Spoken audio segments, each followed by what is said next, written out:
of this three-part episode of LA Fishguys, episode 110. We're polishing the inside upper portion of this 460-gallon cylinder aquarium. Over the course of the last 4 years, this 460-gallon cylinder tank and the coral sculpture inside of it have both declined an obvious bit. The coral sculpture lost its color in part by algae growth and simple decline. The tank itself seems to be very soft, or maybe we'll call it sensitive, to abrasion. It has developed numerous fine scratches, and we're here today to try to polish those scratches out. I coordinated my monthly vacuuming and 100-gallon water change along with an additional container so as to drop the water level in the tank at least 3 foot down.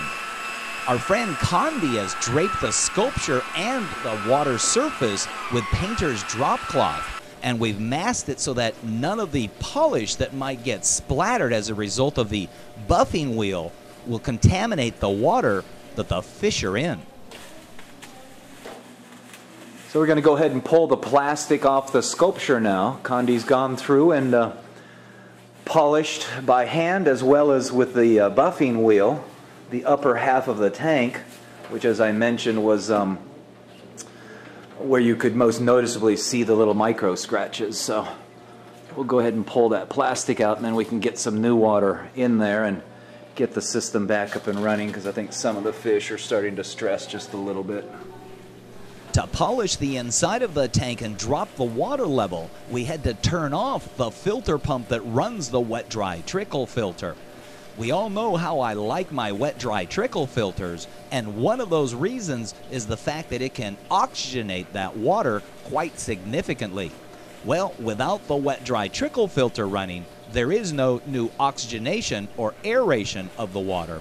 And since we had the surface of the water covered by the painter's drop cloth, I'm beginning to fear that some of the fish are starting to stress out because of the lack of oxygen in the water.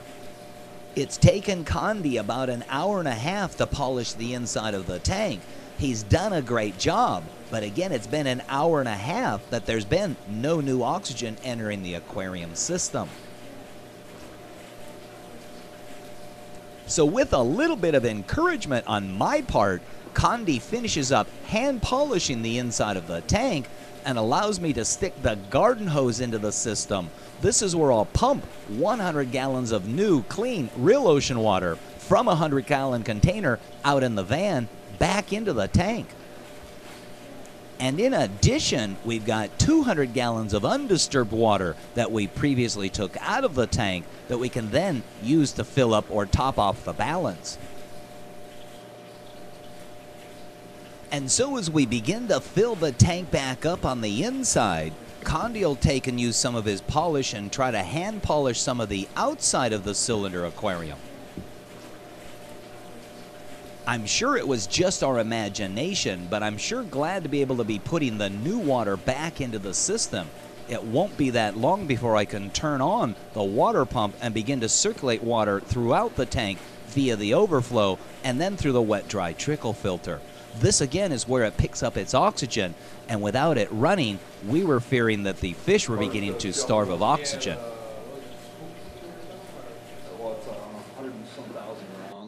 Hi there, my name's Jim Stime, and you know me as the LA Fish Guy. Well, I also wear a couple of other hats. One of them is the jellyfish tank called the Jelly Aquarium, and the third is myfishtank.com. I offer an entire line of acrylic aquariums ranging from rectangular to hexagon, flatback hex, as well as the custom curve front aquariums. There's also an entire line of stands and canopies ranging from MDF to pine to oak with a variety of different finishes available. And the website is even smart enough that you can calculate what the freight and crate charges to your location will be. That's myfishtank.com. You heard the phrase biopellets, but really, what are biopellets and what will they do? But basically, what the biopellets are is they're a biodegradable polymer. The pellets, you put them in a reactor and they tumble in the reactor, and the bacteria grow on the surface of the biopellet and they consume the biopellet, And as part of their metabolic process, they also consume nitrate and phosphate right out of the water. After about 2 weeks, the biopellets were activated and the nitrate started to drop. And you can see when you open them on the top, there's your little instruction sheet, and that's what the pellets look like, oops, when they're dry. Biopellets and biopellet reactors are available through Reef Dynamics. Call 707-733-3411 or reefdynamics.com for more information.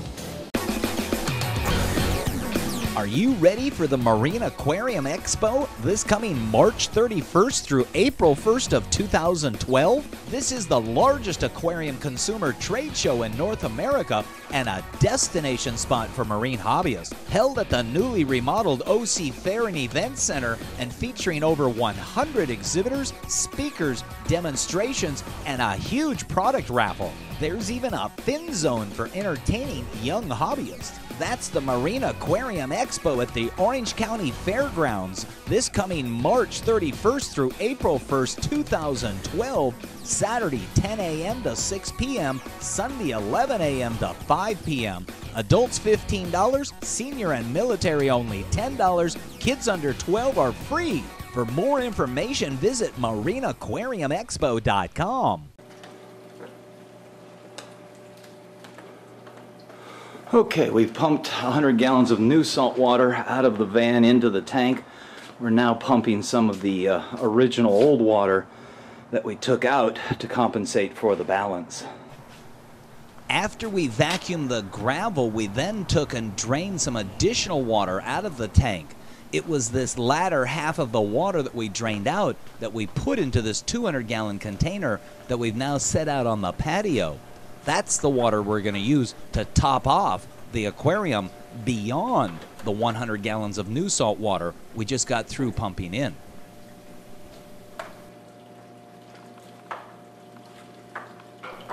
So as the water level rises up to the point where it's just about ready to spill into the internal overflow, it won't be that much longer before we can turn on the wet-dry trickle filter and begin to circulate water throughout the system.